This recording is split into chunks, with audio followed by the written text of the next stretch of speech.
Hi everyone, welcome back to part 2 of our working with neutrals video. We have been making a slow stitch panel using just neutral shades, and in the last video we made a background using scraps of fabric and lace, and you can see that this is where we've got up to. We have been learning about how to use neutral shades to get a really sort of pleasing composition. We gathered together lots of pieces of fabric in neutrals, and we've made sure that we've arranged some light tones, some mid tones and some darker tones right across the panel. If you didn't see that video, I will link it at the top of the screen so that you can go and check it out.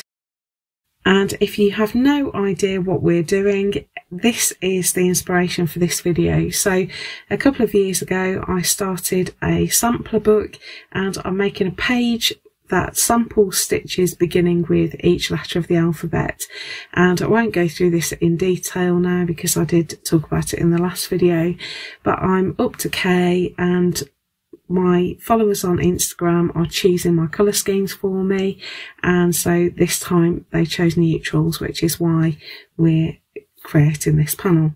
So we've got our background in place, and so now I thought we should add some over stitching.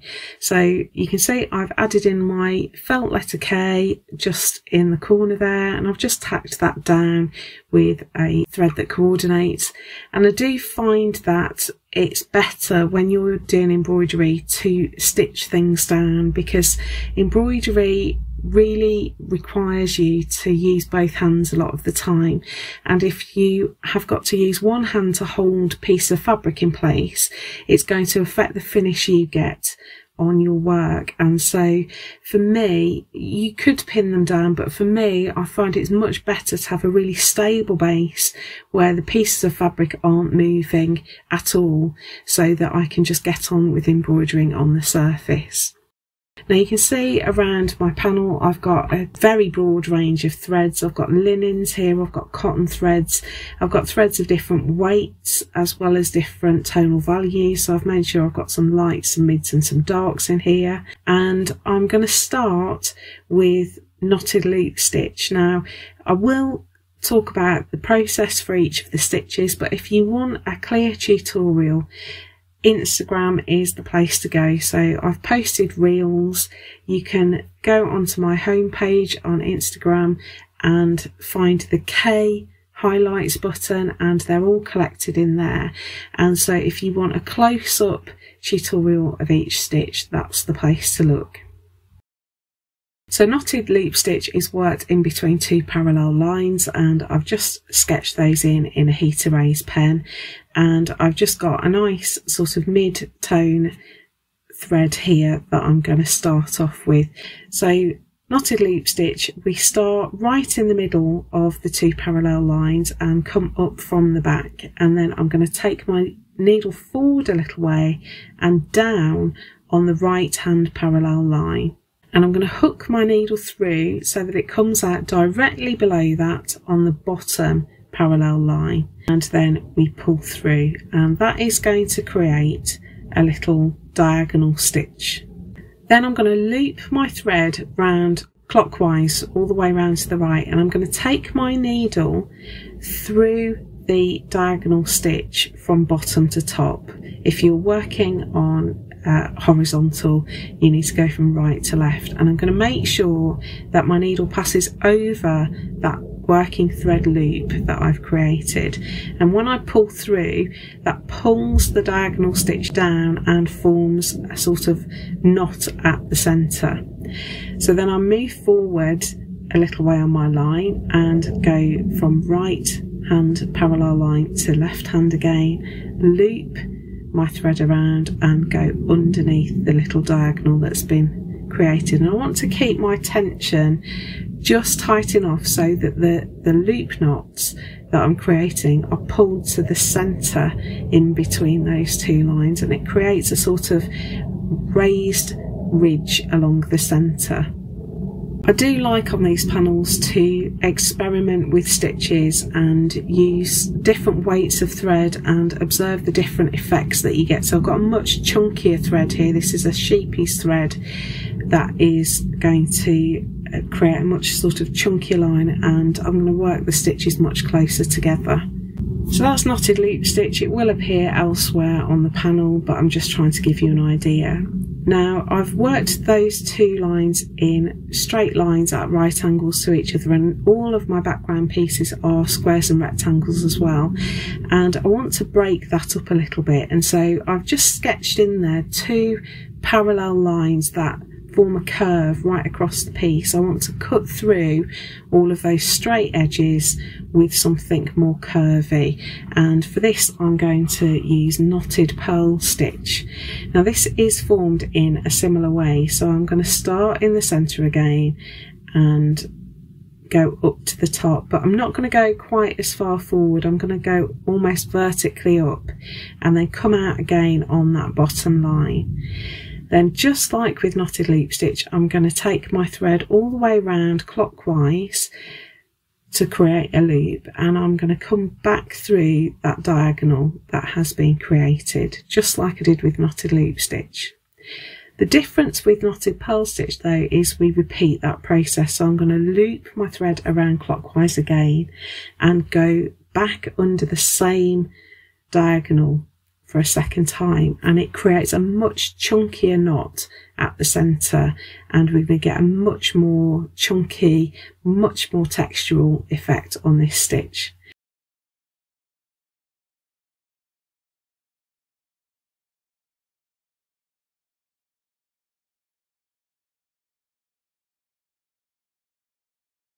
Then I come forward along my line a little bit and do exactly the same again. So I'm going to take my needle down on the right hand line and up on the left hand line to create a little diagonal, and then we're going to loop round and work under that diagonal twice. And when I've got a whole line of them in, you can see it's a much more defined chunky line with much sort of, they're almost like diamond shaped knots at the centre.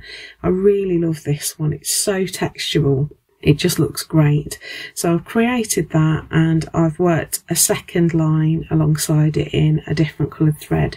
So I'm trying to use light and mid-tones here to create some balance. So I've lined up a light tone and a mid-tone, and I've got another mid-tone going sort of in a horizontal sweep across there as well.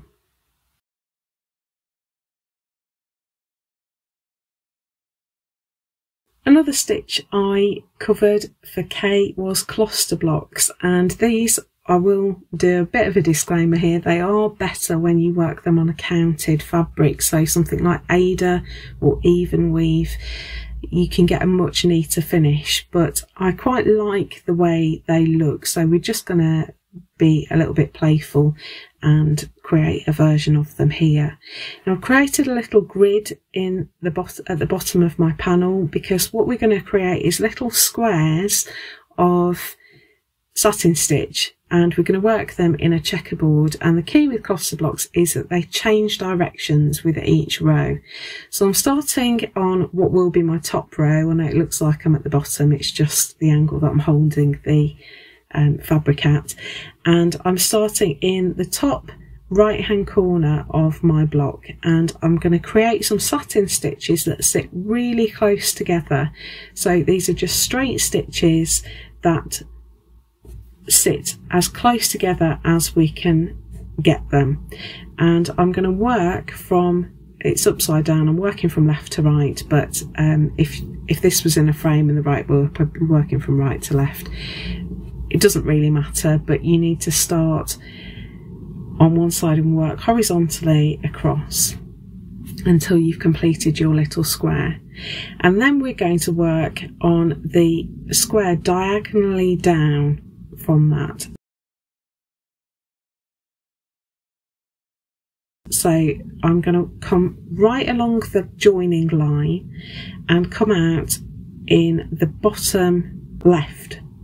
Let's just talk about it with it the right way up. So the bottom left of my next row, and I'm going to work up towards the block that I've just stitched, but this time I've turned my work. So again, I'm working vertically, but I've turned 90 degrees with my stitching. So when I turn it round, you'll see that I've got one line of stitches going vertically and the next block is worked horizontally.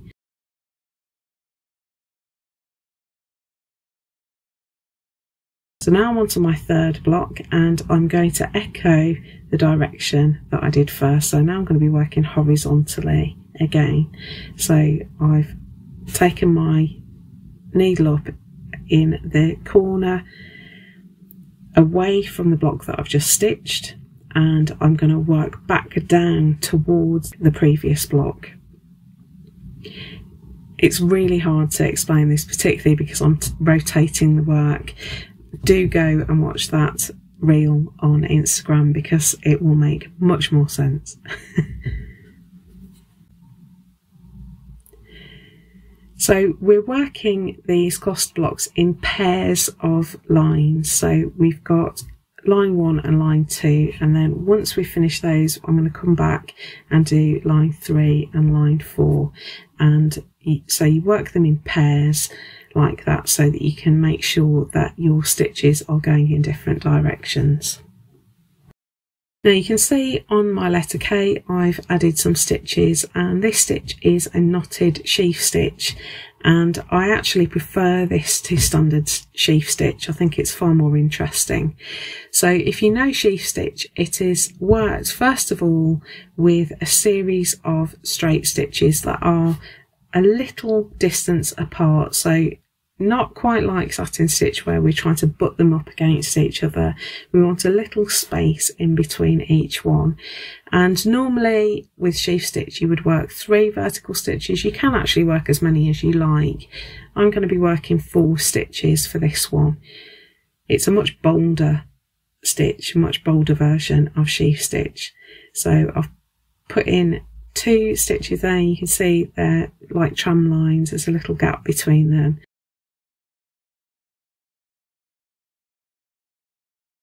That's my third one, and I'm just putting in my 4th stitch now.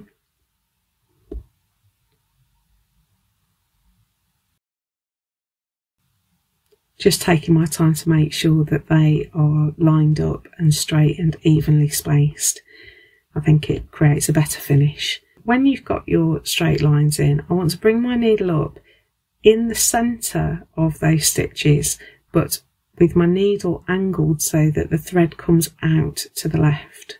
Then I'm going to take my needle over the top and slide it under from right to left.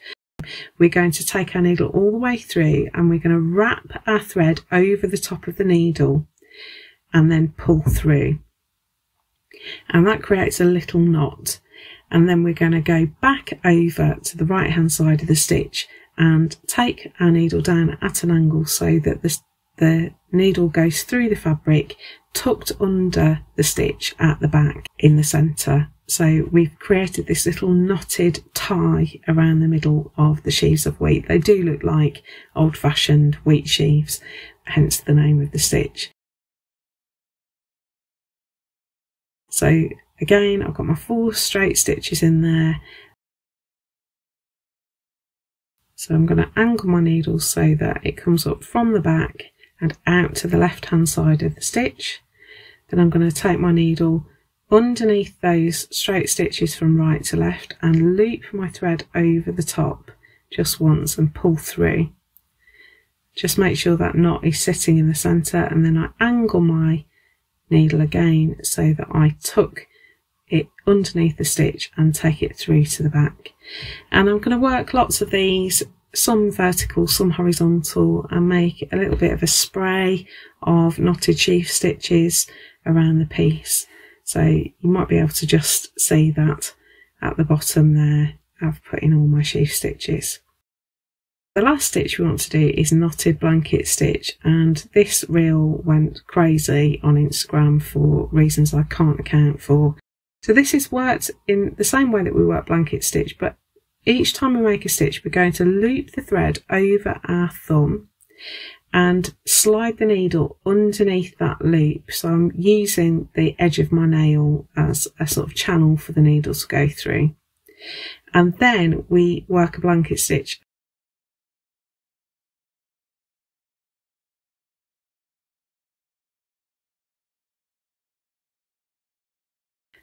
So let me take you through it. So I'm looping the thread over my thumb, sliding my needle under the loop, and that lifts the loop off my thumb.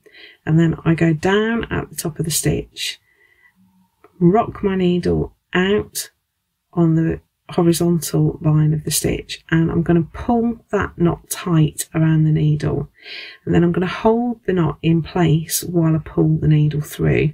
And it's really important that you do that, because if you don't pull your knot tight around the needle, and if you don't hold the knot in place, your knot will not sit right at the top of the verticals of the stitch.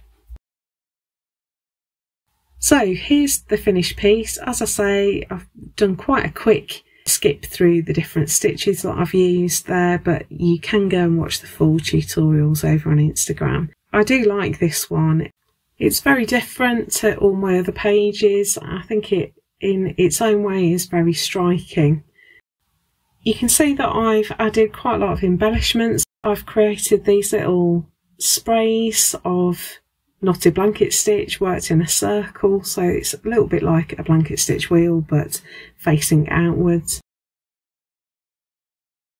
And here I've done some knotted loop stitch, and I've made them interlock with each other. So if I bring it up a little bit closer, hopefully you can see that that beige line in the middle is interlocked with the two peachy coloured lines over on the right hand side. I've worked some knotted blanket stitch facing in different directions. I've also created these sort of clusters of knotted sheaf stitch. I really like these areas on the panel, and I was very aware that I hadn't really got any darker values down at the bottom, so I've put in some of that dark thread, and I've also got some dark in using these little seed beads that are used to anchor down some flat pearl beads, so I've got some dark values up at the top there as well. Also used some different colours for my cluster block, so I put some light and darker values up here, and I put some beige down at the bottom as well. And I think overall it's just quite a pleasing piece to look at. It's a bit chaotic. Use some shell buttons just to add a little bit of extra texture and a different sort of light effect on the panel, and I've put some of them facing down because I think the backs of shell beads are as interesting, if not more interesting, than the front sometimes. And I've just tried to make sure that I've got a balance of values right across the piece and lots of different things for your eye to rest on as it moves over the panel. So I hope you've enjoyed that. I hope you've enjoyed learning some of the principles of working with neutral shades. This also applies when you're working in monochrome, so if you're working with just one colour, a lot of these principles will apply in exactly the same way, so exploring tonal value rather than putting colours next to each other is really the key to working in one colour at a time. If you have enjoyed this video, please do give it a thumbs up, hit that like button. It really helps out our channel and it helps other people find these videos as well. If you want some close-ups of this, you can find them over on my Instagram feed over the next few days. I'll put some pictures on there for you to have a look at. And if you do take inspiration from this, do tag me in your posts on social media so that I can see what you've got up to. If you want a similar project to this, I will link a video down here, and I will put a video up here that is best for you. If you want to subscribe, we post videos about sewing and textile art every week, and you can click on our logo down here. It makes it really easy for you. Thanks so much for watching, and I will see you in the next video. Bye!